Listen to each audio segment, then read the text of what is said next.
Radio News 24 On Air.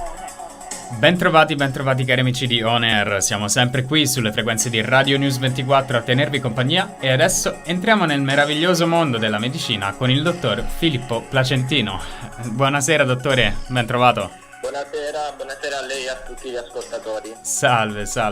Allora, dunque dottore, ci parli innanzitutto di come lei si è avvicinato a questa professione, di come lei, ecco, di qual è un po' la sua storia, un po' quello che l'ha portato appunto fino ad oggi.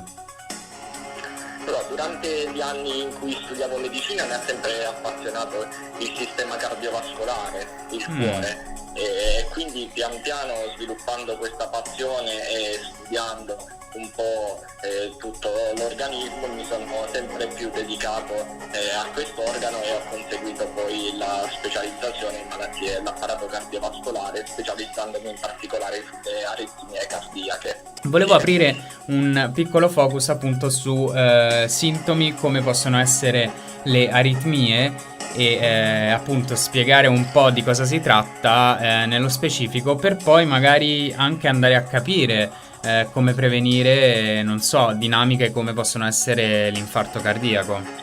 Certo. Ok, le aritmie cardiache sono un gruppo molto eterogeneo, è un disturbo del ritmo cardiaco oppure della frequenza cardiaca in cui il cuore può battere o troppo velocemente o troppo lentamente. Il motivo principale per cui le persone che soffrono di aritmia si rivolgono al cardiologo o all'aritmologo sono le extrasistoli. Questi sono dei battiti anticipati che spesso vengono avvertiti, come spesso dicono i pazienti, come uno sfarfallio al centro del petto o come una pausa del battito cardiaco. Queste possono essere benigne oppure possono essere meritevoli di attenzione e viene valutato il tutto durante una visita cardiologica e degli eventuali accertamenti che vengono richiesti. Un altro motivo per cui spesso le persone si rivolgono al cardiologo o all'aritmologo sono le aritmie prolungate, di cui cito solo le più comuni, come la fibrillazione atriale, che spesso interessa le persone al di sopra dei 65 anni, oppure le tachicardie parossistiche sopraventricolari. Quali sono, diciamo, come dire,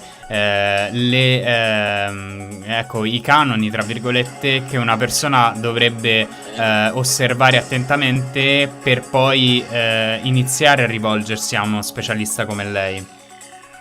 Ok, allora sicuramente c'è l'ambito della prevenzione cardiovascolare, la prevenzione non solo dell'infarto ma di anche tutte le altre patologie cardiovascolari.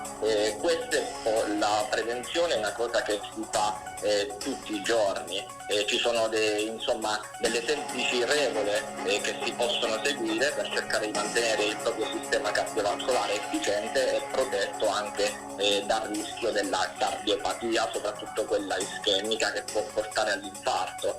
In primis la regola che tutti sanno è quella che non bisogna fumare, una dieta regolare che può abbassare i livelli di colesterolo nel sangue, evitare l'insorgenza di diabete e di ipertensione. Quindi bisogna favorire gli alimenti vegetali, soprattutto quelli ricchi di beta-carotene, di carotenoidi, di vitamina C. Traduco, vuol dire molti pomodori, verdura con le foglie scure, peperoni, carote. Questi devono essere alla base dell'alimentazione e poi è la nostra dieta, la dieta mediterranea.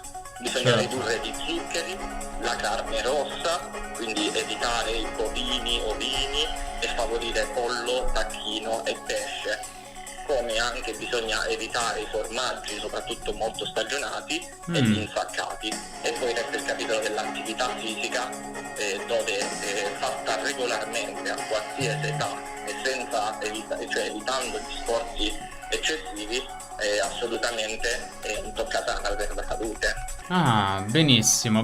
Allora invito tutti i nostri cari amici ascoltatori ad andare a seguire il dottor Placentino su tutti i social. Mi raccomando, condividete il video di questa intervista con tutti i vostri contatti e amici. Mi raccomando, facciamolo girare su tutte le piattaforme social. Io dottore di nuovo la ringrazio, le auguro un buon proseguimento. Grazie, e alla prossima. Grazie.